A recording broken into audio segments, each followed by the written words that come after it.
नहीं नहीं पिए कौन जल्दी पिए लेके लगा दे आले कैसे जो मारो आले अच्छा हम लगा ना पीले हां एना करना कर बोलो कथा बोल यार हां बोलो कथा सुनाओ क्या घर है कहली है कहना पड़ा बोलो करे बड़ी जगह हां तो उसी कर दिया ना और कई पढ़ ले कब पढ़ के पढ़ कवा कथा पड़ी इधर पापा बुला ला पापा बुला ला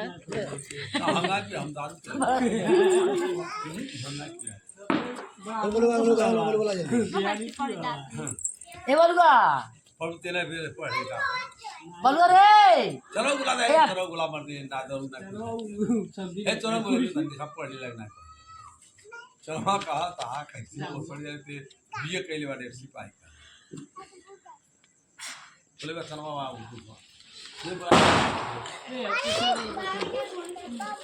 अरे होके कर वो कहीं नजर तो न लगा देख लिया अब कल सूचना वो दुकान का कल तो ये करे कौन करे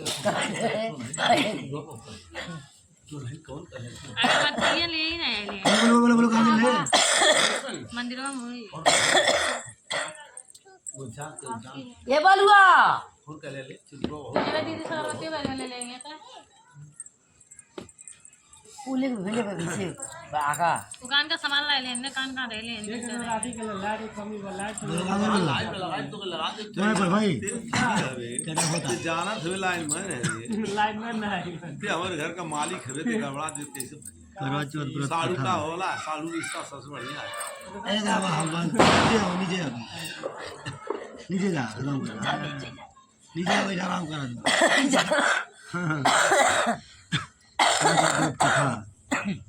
यह व्रत अति प्राचीन है। इसका प्रचलन महाभारत से भी पूर्व का है। यह व्रत सौभाग्यवती महिलाओं के लिए उत्तम माना गया है। सामान्य मान्यता के अनुसार सुहागिनें इस व्रत को अपने सुहाग पति की दीर्घायु के लिए रखती है। शायद ऐसे पांडवों की पत्नी द्रौपदी ने भी किया था। कार्तिक मास की कृष्ण पक्ष की चतुर्थी को करवा चौथ कहते हैं। सुहागिन स्त्रियों के लिए यह बहुत ही श्रेष्ठ व्रत है। स्त्री इस व्रत को पति के दीर्घायु जीव होने के लिए करती है। इस दिन सुहागिन स्त्रियाँ चावल पीसकर दीवार पर करवा चौथ बनाती है, जिसे वर कहते हैं। इस करवा चौथ में पति ने अनेक रूप बनाए जाते हैं तथा सुहाग की वस्तुएं जैसे चूड़ी, बिंदी, बिछुआ, मेहंदी और महावर आदि के साथ साथ दूध देने वाली गाय, करुआ बेचने वाली कुम्हारिन, महावर लगाने वाली नाई, चूड़ी आने वाली मणिहारिन, 7 भाई और उनकी इकलौती बहन सूर्य, चंद्रमा, गौरा, पृथ्वी आदि देवताओं के भी चित्र बनाए जाते हैं। सुहागिन स्त्री को इस दिन निर्जल व्रत रखना चाहिए। रात्रि को जब चंद्रमा निकल आए तब उसे अर्घ्य देकर भोजन करना चाहिए। पीली मिट्टी गौरा बनाकर उसकी पूजा करें। गौरव मटिया ना ले ली बुला ले यदि दीवार पर करवा चौथ बनाने में कोई असुविधा हो तो करवा चौथ का चित्र बाजार से लाकर दीवार पर चिपकाया जाता है। एक साहूकार था जिसके 7 बेटे और एक बेटी थी। सातों भाई व बहन एक साथ बैठकर भोजन करते थे। एक दिन कार्तिक की चौथ का व्रत आया तो भाई बोला कि बहन आओ बहन भोजन करें। वह बहन बोली कि आज करवा चौथ का व्रत है, चाँद उगने पर ही खाऊंगी। तब भाइयों ने सोचा कि चाँद उगने तक भूखी रहेगी तो एक भाई ने दिया या दूसरे भाई ने छलनी लेकर उसे ढका और लगे चाँद बंद कर बहन से कहने लगी चल चाँद उगा है और दे ले। बहन अपनी भाइयों से कहने लगी कि चलो कर दे। तो भाइयों बोली तुम्हारा चाँद उगा होगा, हमारा चाँद तो रात हो गया। बहन ने जब अकेले यार दे दिया और खाने लगी तो पहले एक गिलास में बाल आ गया और दूसरे गिलास में कंकड़ आ गया और तीसरा गिलास मुँह की ओर किया तो उसकी ससुराल से संदेशा आया कि उसका पति बहुत बीमार है, जल्दी ही जो। माँ ने जब लड़की को विदा किया तो कहा कि रास्ते में जो भी मिले उसके पाँव लगना और जो कोई सुहाग का आशीष दे तो उसके पहले में गांठ लगा लेना, उसे कुछ रुपए लेना। बहन जब भाइयों से गिरा हुई तो रास्ते में जो ही मिला उसने यही आशीष दी कि तुम 7 भाइयों की बहन तुम्हारे भाई तुम सुख देखो। ससुराल बोली तो दरवाजे पर खड़ी थी और उसके भी पाँव लगी तो उसने कहा सुहागिन रहो। तो उसने यह सुनकर पल्ले से गांठ मारी और ननद को सोने का सिक्का दिया। तब भीतर गई तो सास ने कहा कि पति धरती पर पड़ा है तो वह उसके पास जाकर उसकी सेवा करने लगी। बैठ गई। बाद में सास ने दासी के हाथ बच्ची खोची रोटी भेजी दी। इस प्रकार से समय बीतते बीतते मृगशीर मार्गशीर्ष की चौथी आई तो जब माता बोली करवा ले भाई की प्यारी बहन करवा ले। लेकिन जब उसे चौथा माता नहीं दिखलाई दी तो वह बोली हे माता आपने मुझे उजाड़ा तो आप ही मेरा उद्धार करोगी, आपको मेरा सुहाग देना पड़ेगा। तब उस चौथा माता ने बताया कि पौष की चौथ आएगी वह मेरे से बड़ी है, उसे ही सब कहना वही तुम्हारे सुहाग वापस देगी। पौष की चौथ आकर चली गई, माघ की चली गई, फाल्गुन की चली गई, चैत्र वैशाख ज्येष्ठ आषाढ़ और श्रावण भादों की सभी चौथ आई और यह कहकर चली गई कि आगे वाली को कहना। आसोजा की चौथ आई तो उसने बताया कि तुम पर कार्तिक की चौथ नाराज है, उसी ने तुम्हारा सुहाग लिया है, वही वापस कर सकती है, वही आएगी तो पाँव और तो विनती करना या बता कर चली गई। जब कार्तिक की चौथ आई तो वह गुस्से से बोली भाइयों की प्यारी करवा ले, दिन में चाँद उगानी करवा ले, खन्ना करने वाली करवा ले, भूखी करवा ले। तो यह सुनकर वह चौथ माता को देखकर उसके पाँव पकड़ ली, कहने लगी ये चौथ माता मेरा सुहाग तुम्हारे हाथों में है, आप ही मुझे सुहागिन करे। तो माता बोली पापी हत्यारी मेरे पाँव पकड़ क्यों बैठे।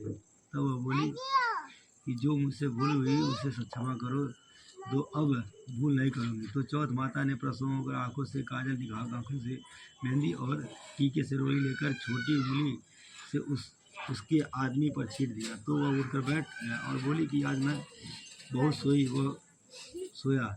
वह बोली क्या सोए, मुझे तो 12 महीने हो गए। तब जाकर चौथ माता ने मेरा सुहाग लौटाया। तो उसने कहा कि जल्दी से माता का पूजन करो। जब चौथ की कहानी सुनी, करवा का पूजन किया तो प्रसाद खाकर दोनों पति पत्नी चौबड़ खेलने बैठ गए। नीचे से दासी आई, उसने चौबड़ पासे से खेलते देखा तो उसे सासू जी को जाकर बताया। तब से सारे गांव में यह बात प्रसिद्ध होती है कि सब स्त्री चौथ का व्रत करे तो सुहाग अटल रहेगा।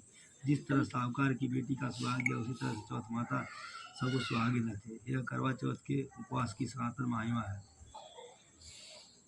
अति प्राचीन काल की बात है। एक बार पांडु पुत्र अर्जुन तप करने के लिए गिरी पर्वत पर चले गए थे। इधर पांडव पर अनेक मुसीबत पहले से हुई थी। इससे द्रौपदी ने सब विहल हो कृष्ण की आराधना की। कृष्ण उपस्थित हुए और पूछा कहो क्या कष्ट है तुम्हें। प्रभु देव ने हाथ जोड़कर कहा मुझे क्या कष्ट है, आप तो स्वयं जानते हैं, आप तो अंतर्यामी हैं, मुझे कष्टों से बोझ से विहल कर दिया। क्या कोई ऐसा उपाय है जिससे इन कष्टों से छुटकारा मिल सके। तो आप प्रश्न उत्तम द्रौपदी कृष्ण काले बोले कि प्रभु फिर मुझ दुख नारी का कष्ट दूर करने का उपाय बताइए। द्रौपदी ने मुझे पूछा। यही प्रश्न एक बार पार्वती जी ने शिव जी से कर दिया था। तब श्री जी ने करवा चौथ का विधान बताया था। फिर प्रभु करवा चौथ की जानकारी मुझे भी दीजिए और उसकी कथा कहिए। तब कृष्ण एक पल से सोचने के बाद वह दुख सुख जो सांसारिक माना जाता है पाए उसमें सदा ही लिप्त रहता है। मैं तुम्हें अति उत्तम करवा चौथ व्रत की कथा सुनाता हूँ, इसे ध्यान से सुनो। प्राचीन काल में बूढ़ी विद्वान धर्मपरायण एक ब्राह्मण आता था। उसके 4 पुत्र तथा एक गुणवती सुशील पुत्री थी। पुत्री ने विवाहित होकर चतुर्थी का व्रत किया, किंतु चंद्रमा से पूर्व ही उसे क्षुधा ने बाध कर दिया। इससे उसने स्नेही भाइयों छल से पीपल की आड़ में कृत्रिम चंद्रमा बना कर दिखा दिया। लड़की ने अर्घ देकर भोजन कर लिया। भोजन करते ही उसके पति की हृदय गति बंद हो गई। इससे दुखी होकर उसने अन्न जल त्याग दिया। उसी रात्रि में इंद्राणी भूविचरण करने आई। ब्राह्मण पति ने उससे तुम्हें दुख का कारण पूछा। इंद्राणी ने बताया तुम्हें करवा चौथ व्रत में चौथ दर्शन से और भोजन कर लेने से यह कष्ट मिला है। तब उस लड़की ने अंजलि बांधते हुए विनय की कि इससे मुक्त होने का कोई उपाय बताइए। इस पर इंद्राणी ने कहा यदि तुम विधि पूर्वक अगली करवा चौथ का व्रत करो तो तुम्हारे पति पुनर्जीवित हो जाएगा। कन्या ने ऐसा करने का वचन दिया तो उसका पति स्वस्थ हो गया। इस पर उस कन्या ने वर्ष भर प्रत्येक चतुर्थी का व्रत किया और अखंड सुहाग प्राप्त किया। श्री कृष्ण ने कहा हे द्रौपदी यदि तुम इस व्रत को करोगी तो तुम्हारे सभी संकट टल जाएंगे। इस प्रकार द्रौपदी ने यह व्रत किया और पांडव सभी क्षेत्रों में विजयी हुए। इस प्रकार सौभाग्य पुत्री पुत्रादि और धन धान्य की भी इच्छुक इसलिए उसको यह व्रत विधि को करना चाहिए। इस व्रत में भगवान शंकर की आरती की जाती है। एक ब्राह्मण परिवार में 7 बहुएं थी। 6 बहुओं के मायके वाले बहुत अमीर थे, इसी कारण ससुराल में उनका बड़ा मान था। परंतु छोटी के मायके में कोई न था। वह घर का सारा कामकाज करती, सबकी सेवा करती, और कोई भी उससे प्यार नहीं करता। सभी दुत्कारते रहते। ठीक त्योहार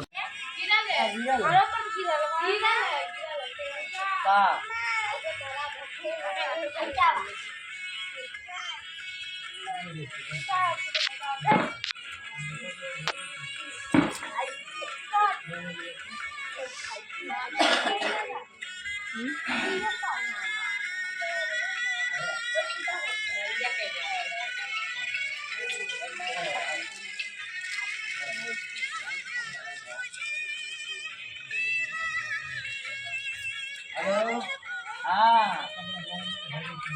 अभी रिकॉर्ड कर करा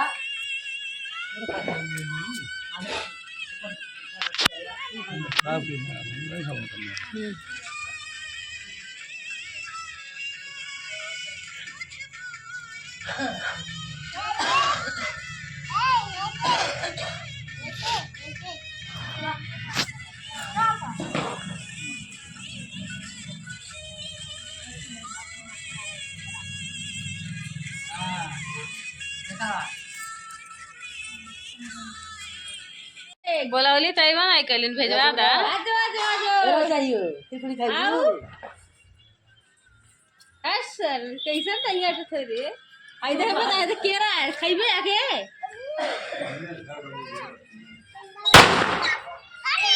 देख पड़ा के पूरा दा पड़ा की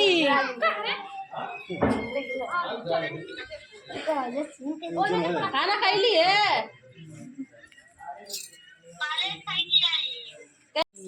तू फोटो खींच रहा फोटो खींच रहा इसका हाँ फोटो खींच ला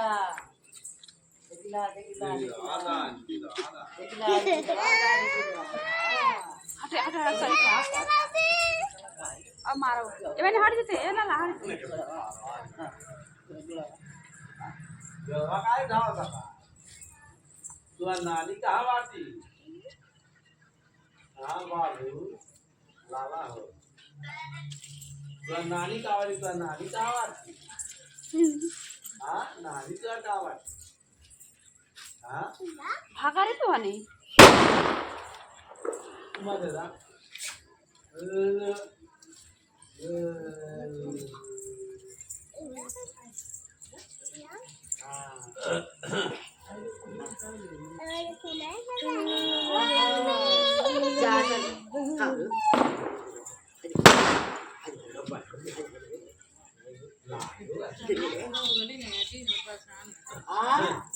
हाँ सब कोई भाग गई सब तो भागते रहे तैसे कुर्सी यार कर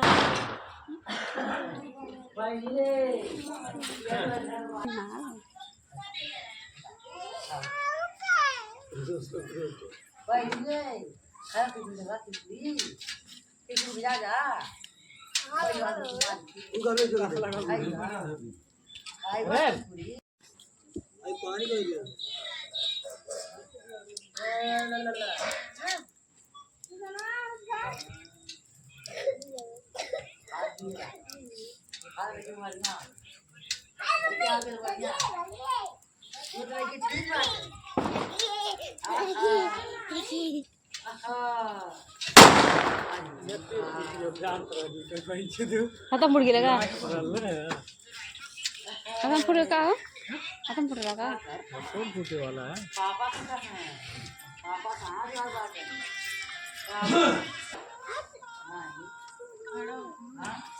खड़ा खाओ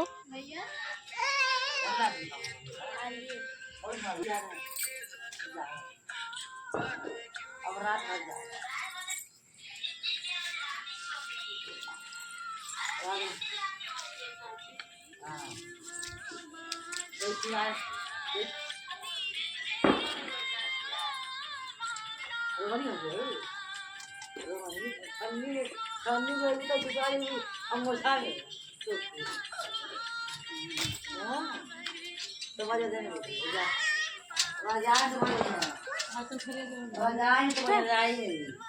रजाई तो वजह रजाई पानी में वाले वाले रजाई हो बा रजाई अपन हाल दे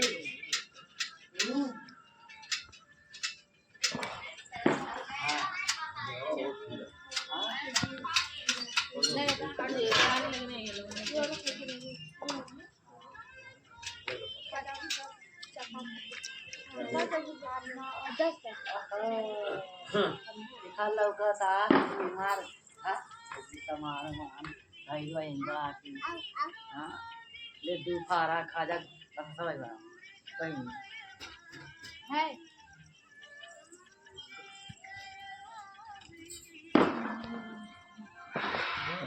oh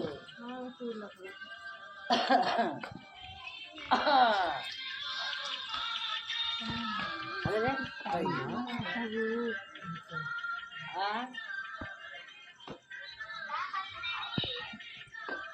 कौन सी